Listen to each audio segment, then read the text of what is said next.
What's up guys, it's Average Joel, making average content for the average viewer, and today I thought I'd take a little break from exposing the frauds and the people who enjoy taking massive steaming piles of shit on children and the handicapped to take aim at a much bigger adversary. A force so evil and malignant that they make Stalin look like someone worthy of a Nobel Peace Prize. Okay, well maybe that's a bit dramatic, but you get my point. Of course, I'm talking about Activision, and I want to discuss today some facts and some theories that I have about the ways in which I think Activision are actively making you worse at Black Ops Cold War.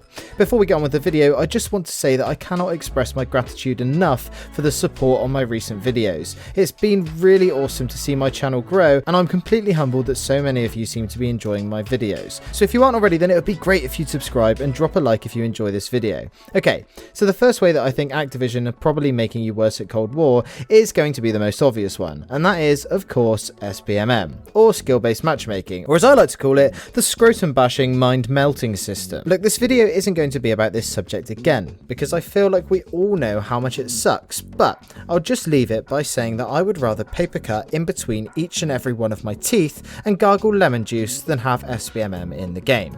Right, so with that out of the way, the next thing that I want to talk about is the connection in games. This is something that has plagued Call of Duty since its inception, and maybe 10 years ago it was excusable to be playing a game with this bad connection, but in 2020 we have whole schools being taught over the internet and more technology than ever before. I just think that it's a bit bloody rich that a multi-million pound company can't afford dedicated servers that aren't from the actual Cold War themselves. So why is it that after all this time we are still faced with this issue? Well, I want you to join me and put your little tinfoil hat on here, because I actually believe that this lag and poor connection could actually be intentional to somewhat level the playing field in these games. Think about it. How many times have you been in a gunfight and you think you got into cover, but bam, it turns out you're fighting Angela Jolie in Wanted and she's just curved the bloody bullet round the corner? How many times do you run into an enemy and then a lag spike comes out of nowhere and you get killed?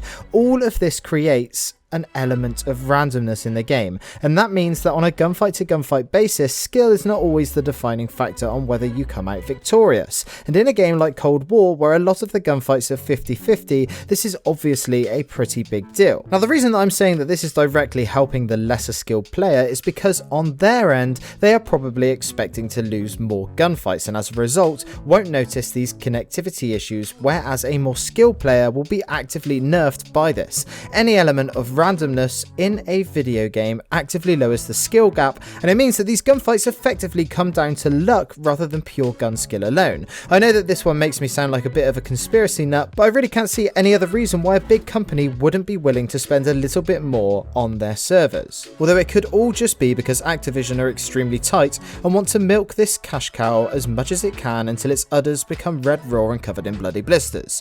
Either is likely, to be honest.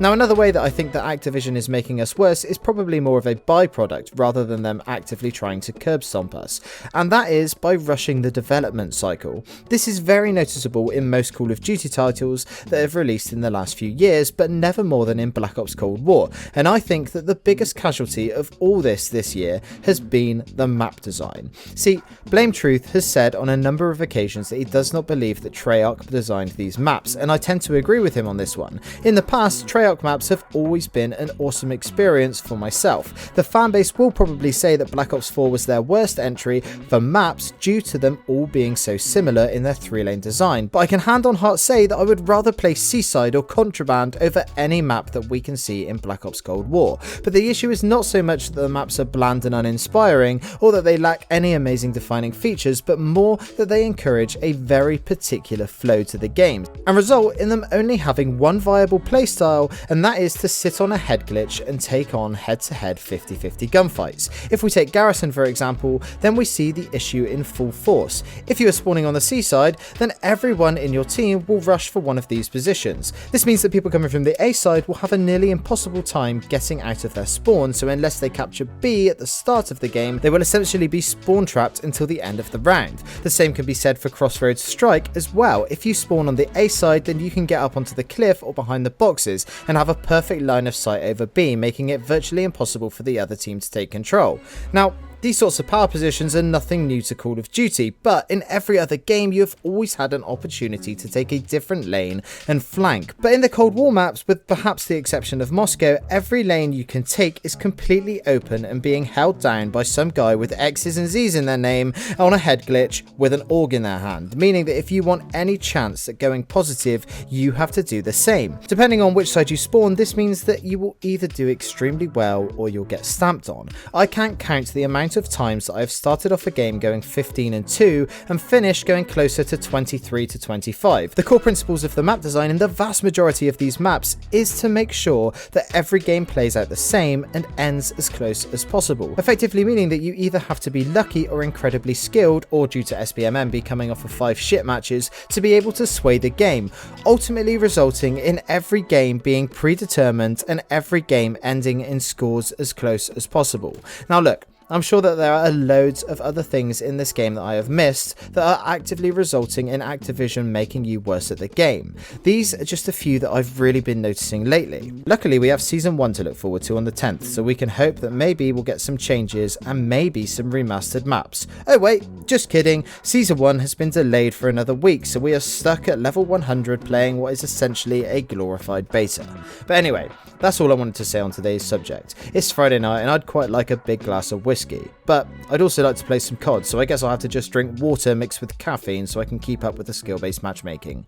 Those of you who have watched these videos for a while will know that I love to see who sticks around until the end, so if you're still here, I'd like you to let me know by answering this question down in the comments. Which map do you think is the best map in Black Ops Cold War? Anyway, that's it from me today.